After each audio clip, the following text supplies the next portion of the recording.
ప్రస్తుతం మనం విజయవాడ ఇందిరాగాంధీ మున్సిపల్ స్టేడియంలో ఉన్నాము. ఈరోజు ఇక్కడ Peddi cinema pre release event అనేది ఇక్కడ జరగబోతుంది.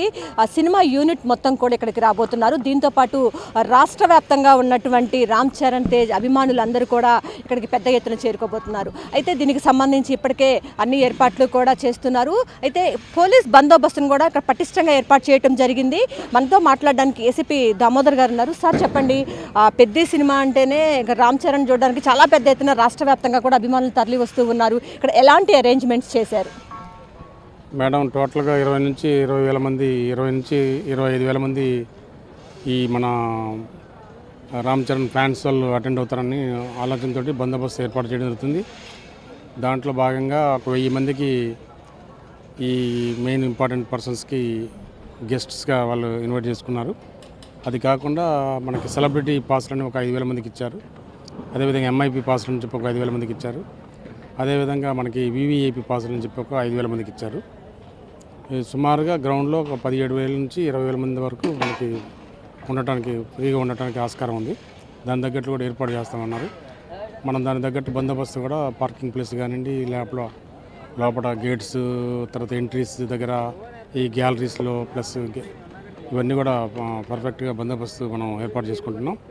అదేవిధంగా సీసీ కెమెరాస్ ఒక 100 సీసీ కెమెరాలు సిపి గారు పెట్టించారు. అదేవిధంగా మనకి డ్రోన్స్ కూడా ఆపరేట్ చేస్తున్నారు. అది కాకుండా రోపులు ఒక రోప్ పార్టీలు ఒక 100 రోప్ పార్టీలు పెట్టారు. అదేవిధంగా ఈ మన బెలారస్, తర్వాత మనకి ఎక్కడికెక్కడికి కమ్యూనికేషన్ ఉండే విధంగా, అదేవిధంగా ఫాల్కాన్ వెహికల్ అని చెప్పి మనకి దాంట్లో నుండి చూడవచ్చు. సిపి గారు దాంట్లో కూర్చొని మొత్తం ఇదంతా సూపర్వైజ్ చేస్తూ ఉంటారు, ఇన్స్ట్రక్షన్ ఇస్తూ ఉంటారు. దాంట్లో క్లియర్గా ఏ గేట్లో ఎవరు ప్రాపర్గా ఉన్నారు, ప్రాపర్గా లేదు, ఎక్కడెక్కడ రద్దీ ఉంది, ఎక్కడ జనం చూసుకోవటం కానీ ఇట్లాంటి ఇబ్బందులు వచ్చినప్పుడు ఇమీడియట్లీ సెట్లో మానిటర్ చేస్తూ సెట్లో చెప్తూ ఉంటారు. దానికి తగ్గట్టు మేము బందోబస్తు చూసుకుంటూ ఉంటాం. ఒక చోట ఎక్కువ మంది ఉండొచ్చు, ఒక చోట తక్కువ ఉండొచ్చు. అవసరానికి తగ్గట్టు రోప్ పార్టీలు, స్టాండ్ బై పార్టీలు ఒక 20 పార్టీల దగ్గర సుమారుగా 150 మంది దాకా స్టాండ్ బై పెట్టుకున్నారు.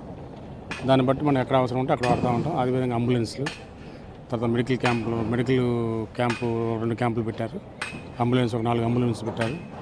ఎక్కడ కూడా ఏ ప్రాబ్లం లేకుండా ఈవెంట్ని పీస్ఫుల్గా జరిగే విధంగా బందోబస్తు ఏర్పాటు చేస్తాం. అంటే దాదాపు 20,000 మంది పైగా కూడా వచ్చే అవకాశం ఉంటుంది. పార్కింగ్కి సంబంధించి ఎలాంటి అరేంజ్మెంట్ చేశారు? పార్కింగ్ సమస్య ఎక్కువగా ఉంటుంది కాబట్టి. మేడం, పార్కింగ్ అన్ని ట్రాఫిక్ వాళ్ళు చూస్తున్నారు మేడం. అది మెయిన్గా ఏంటంటే అక్కడ పార్కింగ్ 20 ప్లేస్లో పార్కింగ్ ఐడెంటిఫై చేశారు. దాని తగ్గట్టు ఎవరు ఏ పాస్ హోల్డర్స్ ఎటు వెళ్ళాలా, తర్వాత 2 వీలర్స్ ఎక్కడ పెట్టుకోవాలా, విఐపీస్ ఎక్కడ పెట్టుకోవాలనేది కూడా వాళ్ళు డిజిగ్నేట్ చేశారు.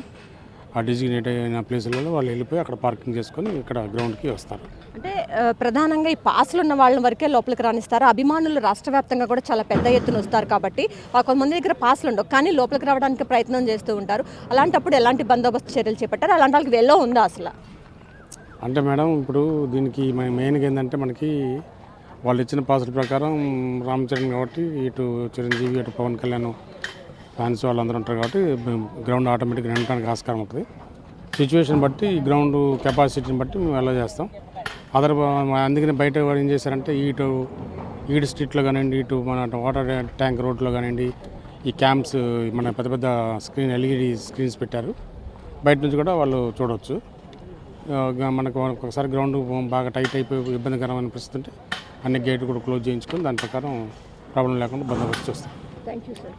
మొత్తానికి చూసుకున్నట్లయితే ఎలాంటి తొక్కిసలాటలు, తోపులాటలు అనేది జరగకుండా పటిష్టమైనటువంటి బందోబస్తు చర్యలు చేపట్టామని చెప్పి ఏసీపీ దామోదర్ చెప్తూ ఉన్నారు. ప్రధానంగా చూసుకున్నట్లయితే సాయంత్రం 5:30-6 గంటలకు ఈ కార్యక్రమం అయితే ఇక్కడ ప్రారంభం కాబోతుంది. ఈ కార్యక్రమానికి 20,000 మంది వరకు కూడా లోపల కెపాసిటీ ఉంది కాబట్టి అక్కడ వరకు రాణిస్తామని అయితే చెప్తూ ఉన్నారు. ప్రధానంగా చూసుకున్నట్లయితే చూడొచ్చు, మన ఇక్కడ డయాస్ అంతా కూడా చూస్తూ ఉన్నాము. ఇక్కడ ఏర్పాట్లు అనేది అంతా కూడా సాగుతూ ఉన్నాయి. ప్రస్తుతం చూసుకున్నట్లయితే ఎలాంటి ఇబ్బందులు లేకోకుండా వచ్చేటటువంటి అభిమానులకు మాత్రం ఎక్కడ ఇబ్బందులు లేకుండా అన్ని ఏర్పాట్లు చేశామని చెప్పి పోలీసులు చెప్తూ ఉన్నారు. ఇది ఇక్కడ ఉన్న పరిస్థితి. కెమెరా పర్సన్ వెంకట్తో లక్ష్మీ, రియల్ టీవీ తెలుగు, విజయవాడ.